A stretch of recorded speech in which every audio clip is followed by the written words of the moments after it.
तो भाभी कैसा लगा मेरे घर आके? बहुत अच्छा लगा। और भाभी बाइक चला रही थी, मैं उनकी देखी थी और कोई मुझे बताया था, तब मैं यहाँ पर आई हूँ। और मुझे पता नहीं था इनका घर यहीं पे है, क्योंकि मेरा एक चैनल ख़राब हो गया है। अच्छा, हाँ। क्या हुआ उस चैनल को? कोई बोला था वीडियो डिलीट कर दो जिसमें व्यूज़ नहीं आया, तो मैंने डिलीट कर दिया। मुझे क्या पता था डिलीट करने से इतना प्रॉब्लम आएगा। तो डिलीट करने से वॉच टाइम घट गया होगा सारा। वॉच टाइम घट भी गया और वो लोग घर वाले जान गए, चोरी से बना रहे थे। अच्छा, घर वाले जान गए, फिर भी दिक्कत हो गया। तो अब घर वालों का सपोर्ट है? सपोर्ट नहीं है, फिर भी चोरी से कर रहे हैं। जब तक चल रहा है चलने दे रहे हैं, जब मना करेंगे फिर छोड़ेंगे। अच्छा, चलिए कोई बात नहीं। जब इस लाइन में आप आए हैं, ठीक है, तो पहले आपको लोग ट्रोल ही करेंगे। वीडियो बनावा थी, ये सही वो सही, ये जाती हुए जाती, खाली वीडियो भी नहीं फुर्सत हो, खाली वीडियो बनाओ तावे लाइन और करे कायावत। लोग का काम कहा हुआ, अपन काम करब। हाँ, तो भाई लोग कहने वाले बहुत कुछ कहेंगे। और जिस दिन आपका चैनल मोनो हो गया और आपने पैसे कमाना शुरू कर दिया, वही लोग आपको अच्छा ना बताए तो मेरा नाम अच्छा। ये बात तो सही है। ठीक है, तो अभी कह रहे हैं, कहने दो, चल रहा है चोरी से, चलने दो। भाभी से मैं लाइव में मिली थी, भाभी से मैं पूछी भाभी किधर आऊँ, तो बोली खुटान ब्लॉक पर आइएगा, वहाँ से खरंजा आया, वहाँ से आप सीधे हमारे घर पूछत के चलाइए।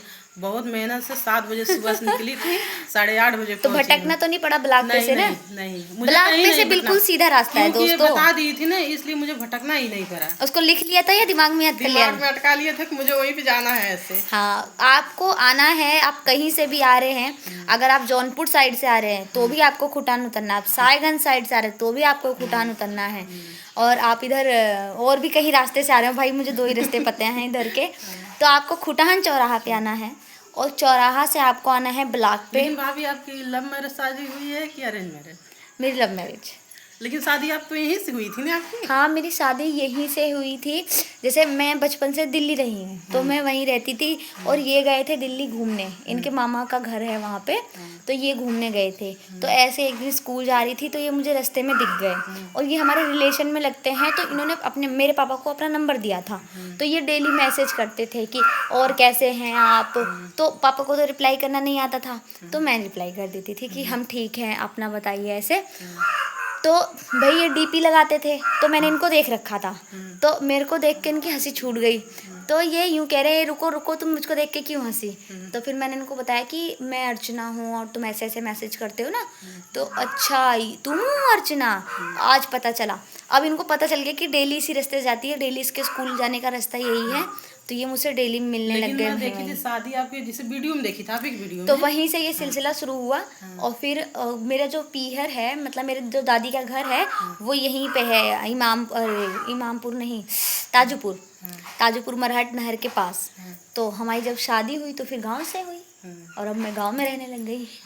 लेकिन शादी ये सिंदूरदान कहीं और भैला ना? सिंदूरदान मेरा मंदिर में हुआ है। अच्छा, आप समझिए आप क्या कह रही हैं। मेरा मंदिर में शादी हुई क्योंकि मेरे पापा की डेथ हो गई, मेरी शादी से 5 महीने पहले मेरे पापा की डेथ हो गई थी। आया था वीडियो में देखी। तो इस रीजन से अब कोई खड़ा नहीं होता, जब घर का गार्जियन नहीं है तो फिर कोई खड़ा नहीं होता तुम्हारे साथ। तो जब कोई खड़ा नहीं हुआ तो फिर मेरी मम्मी का कहना ये था कि भाई जब लड़का लड़की राजी हैं, मान नहीं रहे हैं कि शादी हम वहीं करेंगे, तो मैं मंदिर में करने में ही सक्षम हूँ, आपको करना हो तो कर लो। तो फिर वही मंदिर में हमारी शादी हुई थी, और इनका ख्वाहिश था कि भाई हमारा जयमाला भी हो, तो फिर उन्होंने अपने घर पे अपना। लेकिन मुझे पता नहीं था ना तुम्हारी शादी यहीं से, तो वीडियो देखने लगे धीरे धीरे तब पता चला। हाँ, तो यहाँ पे जयमाला वगैरह मेरा यहीं हुआ था, एक तरीके से बहुभोज कह लो। तो इन लोगों ने बहुभोज दे दिया था सिंदूरदान मंदिर में, मल्हनी मंदिर में, वैष्णो देवी के। और रही बात गाड़ी चलाने की, तो हाँ मैं बाइक वाइक चला लेती हूँ। लेकिन बहुत अच्छा लगता है आप चलाती हैं। चलाती हूँ थोड़ा बहुत। पहले कॉलेज जाती थी तो इनको बैठा के चलाती थी, अब तो केची केचा हो गया, अब कहाँ। नहीं हो केची केचा की बोल रही हो। अब तो अब टाइम गया। एक मेरी मामी कह रही है कि कब आओगी बहनी हमारे घर। हम कहनी अब मामी उस समय गयल हमार जेठे झोला टांगत रहनी, चल देते रहनी जहाँ मर्जी। सही में उठे कान्ही वाला बैग टांगी ना, हम यहाँ से दिल्ली अकेले चल जाएं, यहाँ से अपने ननियौरी अकेले चल जाए, चाहे जहाँ चल जाएं। हम कहनी अब उस समय गयल, अब तो इधर बेगियो टांगे की हो, इधर बिटियो ले की हो, बहुत मुश्किल हो गल, अब ना आया पाइप। तो समय बदल गया, देखो फिर बाइक चलाते हैं, आप छूट जाता है। तो कैसा लगा ये व्लॉग? मिलते हैं अगले व्लॉग में और हमारी अगली बातचीत में। Bye bye.